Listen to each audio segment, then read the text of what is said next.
bienvenue dans ce nouvel épisode de Cultination. La possibilité de visite extraterrestre sur Terre est décidément de plus en plus prise au sérieux aux États-Unis, notamment à cause du nombre croissant d'observations d'OVNI dans le ciel. Ainsi, la moindre information susceptible de nous éclairer face à ces mystères est prise en compte, raison pour laquelle nous allons aujourd'hui nous occulter cette information qu'a donnée cet ancien astronaute de la NASA. Comme à l'accoutumée, vous verrez les sources des articles qui en ont parlé en description. Je ne vous fais pas plus attendre, c'est parti pour la vidéo. Qui est Bruce Melnick? Bruce Edward Melnick est un ancien astronaute de la NASA. Né en 1949, il est titulaire d'un baccalauréat en ingénierie avec mention de l'Académie de la garde côtière américaine ainsi que d'une maîtrise en système aéronautique de l'Université de Floride occidentale et puis en avril 2001, un doctorat honorifique en sciences de l'Université de Floride occidentale. Pendant 20 ans, Melnick a travaillé pour la garde côtière américaine en occupant des postes tels que l'officier des opérations et le pilote en chef d'essai au programme d'aéronefs de la garde côtière à Grand Prairie au Texas. Il a reçu de nombreuses récompenses pour son service, telles que des médailles du service distingué du ministère de la Défense, des croix du service distingué en aviation et le prix d'héroïsme du secrétaire au transport. Il a débloqué plus de 5000 heures de vol dans des avions tels qu'H-3, H-52, H-65 et T-38. En 1987, il a été choisi par la NASA et est devenu astronaute en 1988. Melnick est l'un des rares individus à avoir réalisé son rêve d'enfant qui était de voyager dans l'espace. Cependant, il n'a pas été sélectionné du premier coup. Il a dû postuler 6 fois au cours des 10 ans suivants pour finalement être choisi parmi 5000 candidats. Une grande leçon de persévérance. En effet, les processus de sélection de la NASA sont rigoureux et ciblés. En fait, c'est probablement l'une des parties les plus difficiles du processus. Une fois sélectionné, travailler pour la NASA comme astronaute est l'un des meilleurs emplois qui soit. Une fois astronaute, Melnick a passé 300 heures dans l'espace et a fait 207 tours autour de la Terre. La vie d'un astronaute n'est pas simple ni de tout repos. Même lorsqu'ils dorment, les astronautes ont une vue imprenable sur la Terre qui défie devant leurs yeux. Bruce nous intéresse particulièrement aujourd'hui car il a révélé une information très intéressante dans une interview accordée à la présentatrice Lauren Kelly sur la chaîne de télévision britannique ITV. Selon lui, la découverte d'une personne, sous-entendue d'un extraterrestre sur la planète Mars, se fera dans les 20 prochaines années. Il n'en a pas dit plus, mais cela n'est guère étonnant. En tant qu'ancien de la NASA, il ne peut certainement pas tout dire. Toutefois, il est fort possible qu'il ait raison. La NASA se concentre de plus en plus actuellement sur l'exploration de l'univers et plus particulièrement de la Lune et de Mars. Voici quelques-unes des nombreuses missions effectuées par la NASA dans l'exploration de l'univers et de la découverte de vie extraterrestre et leurs années respectives. 1956-1960, programme Pioneer de la NASA pour explorer les planètes du système solaire. Dès 1958, les Américains ont lancé le programme d'exploration planétaire Pioneer, destiné à explorer la Lune. Malgré de nombreux échecs, les Pioneer 5 à 9 ont poursuivi leur mission en étudiant le milieu interplanétaire qui inclut le vent solaire, le rayonnement cosmique, etc. En 1964, les sondes Pioneer 10 et 11 ont été proposées et officialisées en 1969 pour explorer le système solaire externe.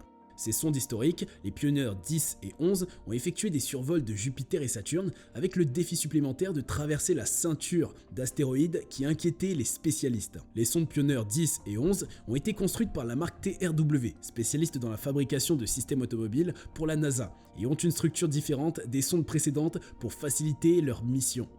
Elles ont été équipées d'une grande antenne parabolique de 2,74 mètres de diamètre et de 2 batteries thermoélectriques à radioisotope pour fournir suffisamment d'énergie. Le Pioneer 10 pèse 276 kg et avait embarqué 11 instruments scientifiques. La mission a été mise fin en mars 1997 à cause de contraintes budgétaires, bien que des contacts aient été partiellement maintenus avec Pioneer 10 jusqu'en janvier 2003. Toutefois, les 18 premiers mois de précieuses informations, surtout pour l'époque, ont pu être recueillis. 43 astéroïdes, des données astrométriques et photométriques sur 59 nouveaux astéroïdes, 10 nouveaux astéroïdes avec des éléments orbitaux ainsi que la photométrie et les positions de 22 comètes ont été rapportées. Chacune des deux sondes Pioneer, 10 et 11, transporte également une plaque en aluminium doré de 15 cm par 23 cm, contenant un message similaire à une bouteille à la mer. Ce message a été imaginé par l'astronome Carl Sagan en collaboration avec l'astrophysicien Frank Drake et le journaliste Richard Hoagland et présente des images symboliques telles que la position du soleil par rapport à 14 pulsars et la représentation du système solaire avec Pioneer en train de quitter la Terre. 1976. la mission Viking 1 et 2 pour explorer la planète Mars. L'exploration de Mars est un sujet fascinant qui suscite de nombreuses questions. De la recherche d'eau et de micro-organismes à la colonisation potentielle, les objectifs de l'exploration de la planète rouge sont vastes et empreints d'imagination. L'un des moments clés de l'histoire de l'exploration de Mars a été le programme Viking, conçu par les Américains pour détecter les formes de vie élémentaires. Le 20 juillet 1976, le robot Viking 1 effectue un atterrissage réussi sur Mars, ouvrant la voie à l'exploration de la planète rouge. 7 ans après l'arrivée sans dommage d'Apollo 11 sur la surface de la Lune, la NASA a franchi une nouvelle étape dans l'exploration du système solaire en posant délicatement la sonde Viking 1 dans le bassin de Crise. La sonde de près de 600 kg et de 2 mètres d'envergure aurait dû atterrir le 4 juillet 1976, mais la zone d'atterrissage s'est avérée trop accidentée. Les scientifiques ont donc trouvé un nouveau point d'atterrissage et Viking 1 s'est posé le 20 juillet de la même année à exactement 11h53 temps universel. La première image transmise par Viking 1 était celle de ses pieds, car les scientifiques craignaient que le sol ne soit constitué de sable mouvant. Ce n'était pas le cas et rapidement le robot a envoyé des images d'une plaine caillouteuse. Carl Sagan, l'un des scientifiques impliqués dans la mission Viking, a décrit dans son livre Cosmos son émotion lors de la réception des premières images de Mars. Pendant 6 ans et 116 jours, Viking 1 a transmis un grand nombre d'images et d'informations en direction de la Terre. Rejoint le 3 septembre 1976 par Viking 2, le duo n'a pu détecter avec certitude la présence de molécules organiques. 1996-2004. La mission Mars Global Survivor pour cartographier la surface de Mars. La mission Mars Global Survivor est certainement l'une des plus intéressantes avant celle de James Webb dont nous parlerons tout à l'heure. Il s'agit d'une collaboration entre la NASA et le Jet Propulsion Laboratory visant à cartographier Mars, à étudier la surface, l'atmosphère et la structure interne. C'était la première mission américaine réussie depuis les sondes Viking 20 ans auparavant. La sonde, pesant 1050 kg, fut construite par la société Lockheed Martin à Denver et fut livrée en 1996 à partir de la base du Cap Canaveral en Floride. Après un voyage de près de 750 millions de kilomètres en 300 jours, la sonde atteignit Mars et manœuvra pour rejoindre son orbite d'insertion. Les opérations de cartographie ont commencé en mars 1999 et ont duré une année martienne complète. La sonde effectue un tour complet toutes les 117,65 minutes à une altitude moyenne de 378 km sur une orbite polaire quasi circulaire. Le 31 janvier 2001, le Mars Global Survivor MGS a terminé sa mission principale, mais la NASA a approuvé une extension de la mission. MGS a continué à envoyer des données grâce à sa caméra Mars Orbiter Camera et elle a également servi de satellite de communication pour transmettre les données de missions plus récentes. Par exemple, le 30 mars 2004, MGS a photographié les traces de roues du rover Spirit au sol 85 de sa mission. En avril 2005, MGS est devenu le premier orbiteur martien à prendre des images d'autres vaisseaux en orbite autour de Mars. Il a réussi à prendre des photos de la sonde Mars Odyssey des États-Unis et de l'orbiteur Mars Express de l'Europe. Malheureusement, le 9 novembre 2006, Mars Global Survivor a cessé de répondre. Après plus de 10 ans dans l'espace, la sonde a vu sa puissance d'émission radio diminuer en raison de l'orientation d'un de ses panneaux solaires. Elle a arrêté d'émettre les 3 et 4 novembre 2006, et le 5 novembre, elle a signalé qu'elle est passée en mode passif. La NASA a tenté de localiser la sonde sans succès, et a annoncé le 21 novembre 2006 que la mission est probablement définitivement terminée. Soit la puissance électrique a échoué à cause d'une mauvaise orientation du panneau solaire, ou une anomalie du panneau a entraîné la réorientation de la sonde pour l'exposition au soleil et l'antenne principale a perdu son alignement avec la Terre. On peut quand même se réjouir, car la mission Mars Global Survivor fait partie à ce jour des plus longues et plus productives missions envoyées vers Mars. Parmi les découvertes les plus importantes, la sonde a photographié des ravins et des écoulements de débris suggérant l'existence d'eau liquide sur ou près de la surface de Mars. Elle a également montré que le champ magnétique martien est généré par des zones localisées dans la croûte plutôt que par le noyau de la planète. L'altimètre laser a permis de découvrir les premières. 1996-2011. La mission Mars Pathfinder pour explorer la surface de Mars. Le Mars Pathfinder a été lancé le 4 décembre 1996 et a atterri sur Ares Vallis sur Mars le 4 juillet 1997. Il a été conçu pour activer une nouvelle façon de livrer un atterrisseur instrumenté en devenant ainsi le premier rover robotique sur la surface de la planète rouge. Au cours de la mission, le Mars Pathfinder a réussi à atteindre son objectif et a également fourni une quantité record de données scientifiques. L'atterrisseur et le rover, pesant 10,6 kg, étaient équipés d'instruments pour l'analyse de l'atmosphère, du climat, de la géologie et de la composition des roches et du sol sur Mars. La descente du Mars Pathfinder a été effectuée sous l'assistance d'un parachute pour ralentir la descente à travers l'atmosphère mince de Mars et d'airbags pour amortir l'impact. Cette méthode était particulièrement intelligente et surtout innovante pour l'époque. De l'atterrissage à la transmission finale des données le 27 septembre 1997, le Mars Pathfinder a renvoyé 2,3 milliards de bits d'informations, incluant plus de 16 500 images de l'atterrisseur et 550 images du rover, ainsi que des analyses chimiques des roches et du sol et des données détaillées sur les vents et d'autres facteurs météorologiques.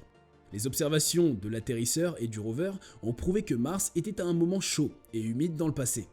Les principales découvertes scientifiques du Mars Pathfinder incluent des cailloux et des galets arrondis suggérant la formation de conglomérats dans des eaux courantes à une époque plus chaude, une mesure précise de l'emplacement de l'atterrisseur et de la rotation de Mars grâce au suivi radio, ainsi que la découverte que la poussière en suspension dans l'air est magnétique, qui peut être liée à un cycle actif d'eau dans le passé. 1996-2016.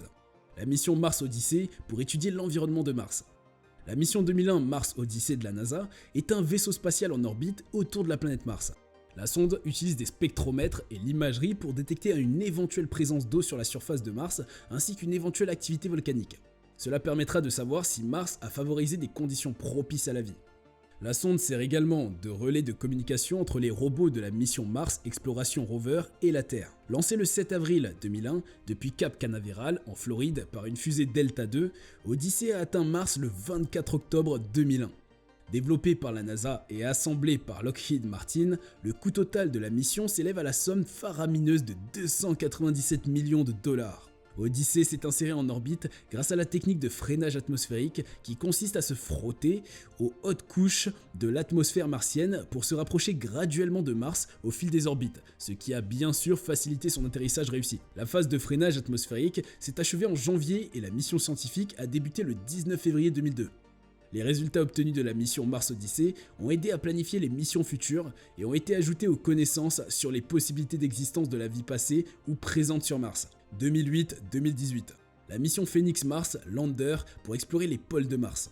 Phoenix est une mission de la NASA dans le cadre de son programme Scout et fait partie de sa stratégie de faire de l'eau l'élément central de l'exploration robotique de Mars.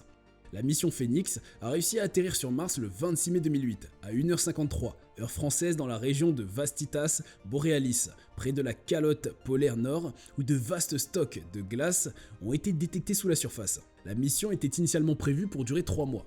Les objectifs scientifiques de la mission Phoenix consistent à en savoir plus sur l'histoire de l'eau liquide sur Mars les 100 000 dernières années et sur la possibilité de la présence de microbes sur Mars. Un bras robotique devait fouiller le pergélisol jusqu'à 50 cm de profondeur pour étudier les échantillons prélevés par un mini laboratoire embarqué. Le pergélisol est un sous-sol qui est gelé en permanence, d'au moins pendant 2 ans. Phoenix a également envisagé la météo des pôles, photographié le paysage en relief avec une caméra stéréo et analysé la composition chimique du sol martien. Même si la découverte de microbes n'était pas le principal objectif de la mission, elle reste une question importante dans l'exploration de Mars. La mission a fonctionné comme prévu et a envoyé des images de son environnement. Elle pesait 664 kg avant son atterrissage, avec 59 kg de matériel scientifique et devait analyser les composés volatiles du sol proche de la calotte polaire nord tels que la pression, la température, l'abondance de la vapeur d'eau atmosphérique, la conductivité du sol, son contenu en substances solubles, etc. Phoenix a confirmé la présence d'eau gelée sur le sol martien du pôle Nord le 31 juillet 2008 grâce à l'analyse d'un échantillon prélevé par le bras robotique de la sonde. La dernière communication entre la Terre et Phoenix a eu lieu le 2 novembre 2008 et elle est depuis considérée comme perdue. 2021. La mission Lucy pour explorer les astéroïdes troyens et rechercher des preuves de conditions préalables à la vie. Le 16 octobre 2021, la NASA a lancé sa nouvelle sonde Lucy dans l'espace. Lucy est conçue pour survoler 6 astéroïdes troyens entre 2027 et 2033, avec un survol prévu en avril 2025. Il s'agit ici des astéroïdes troyens de Jupiter, c'est-à-dire qui partagent l'orbite de Jupiter. Lucy sera la première sonde spatiale à s'approcher de ces objets, qui sont des restes de la matière qui ont formé les planètes à l'extérieur du système solaire il y a plus de 4 milliards d'années. Les astéroïdes troyens sont divisés en 2 groupes, l'un se trouvant à 60 degrés en avance sur Jupiter et l'autre à 60 degrés en retard sur elle. La mission Lucy visera 8 astéroïdes différents, y compris un astéroïde de la ceinture principale et 7 astéroïdes troyens. Cependant, un nouveau survol inattendu est maintenant prévu pour novembre 2023, car Lucy va rencontrer un astéroïde nommé 1999 VD57. 1999 VD57 correspond à environ 700 mètres de diamètre, se trouve dans la ceinture principale et sera le plus petit astéroïde jamais survolé dans cette région. En mai 2023, quelques manœuvres seront effectuées pour placer Lucy sur une trajectoire optimale pour le survol. Ce survol inattendu sera également une occasion pour la NASA et le Southwest Research Institute de tester leur nouveau système de suivi d'astéroïdes à bord de la sonde. Cependant, un des panneaux solaires de Lucy n'a pu être complètement déployé après le lancement. La NASA a abandonné les efforts pour résoudre ce problème, car il est considéré sans impact, puisque le panneau est déployé à 98%. La NASA estime que la mission Lucy révolutionnera notre connaissance des origines planétaires et de la formation du système solaire. Le lancement de Lucy a eu lieu le 16 octobre 2021, en fin de matinée depuis le centre de lancement Kennedy en Floride. 2021, mission James Webb pour étudier la formation système planétaire et des premières étoiles et galaxies. Le James Webb Space Telescope, JWST, est un télescope spatial conçu par la NASA en collaboration avec l'ESA et l'Agence spatiale canadienne pour remplacer Hubble après 30 ans de service. Il s'agit d'un programme international mené par la NASA avec ses partenaires, l'ESA et l'Agence spatiale canadienne. Après 30 ans de fiabilité, Hubble cède sa place à James Webb, un télescope spatial plus avancé. James Webb sera plus puissant, avec 100 fois la capacité d'observation de Hubble, et pourra observer plus loin et avec plus de précision que tout autre instrument précédent. Le JWST a été conçu pour explorer les mystères de l'univers en étudiant 4 domaines principaux. La détection de la lumière des premières galaxies qui sont apparues après le Big Bang, l'étude de la formation et de l'évolution des galaxies, l'analyse de la naissance des étoiles et des exoplanètes. Pour ce faire, il observe dans le spectre de l'infrarouge, ce qui lui permet d'observer des galaxies en formation à des époques très lointaines et de scruter l'intérieur des nuages de poussière dans lesquels les étoiles et les planètes ont été créées. Néanmoins, il n'est pas conçu pour remplacer complètement le télescope Hubble, mais plutôt pour le compléter, car il possède des capacités plus avancées que Hubble, notamment en ce qui concerne l'infrarouge proche et sa taille plus importante. Toutefois, Hubble est le seul télescope capable d'observer dans l'ultraviolet, ce que le JWST ne peut pas faire. Si Hubble est hors service, le JWST ne pourra pas offrir les mêmes possibilités. Le coût total du JWST apparaît à 9,7 milliards de dollars et son exploitation coûtera 8,835 milliards de dollars supplémentaires sur une période de 7 ans, même s'il devrait fonctionner pendant au moins 10 ans. Depuis sa mise en service, il a ainsi pu effectuer de formidables observations sur des composantes de l'univers telles que l'exoplanète LHS 475b, la proto-étoile L1527, la nébuleuse de la Tarentule, etc. Toutes ces missions, bien qu'ayant des objectifs différents, militent pour un seul et même but finalement: percer les mystères de l'univers.